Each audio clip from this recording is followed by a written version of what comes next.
ছোটো মাছের চচ্চড়ি রান্নার পরে আমি প্রায় এভাবে কড়াইতে ভাত মেখে খাই।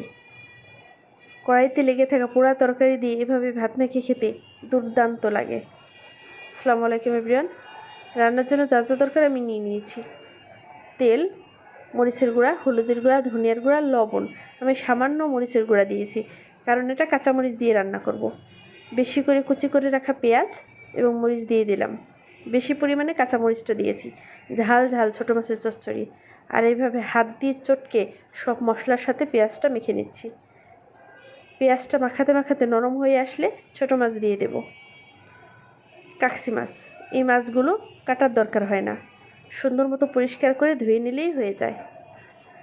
এখন আলতোভাবে মাছটা আমি এর সাথে মিশিয়ে নিচ্ছি। তারপর পিছিয়ে সামান্য একটু পানি দিয়ে দেব, শুধু হাতটা ধুয়ে। তারপর চুলায় বসিয়ে দিচ্ছি।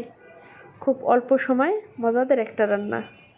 আমার যখন কিছুই খেতে ভালো না লাগে তখন এভাবেই রান্না করি। আমার রান্নাটা শেষ হয়ে গেছে। ঝাল ঝাল একটা তরকারি তুলে নিয়েছি, আর এই কড়াইতে ভাত মেখে নেব।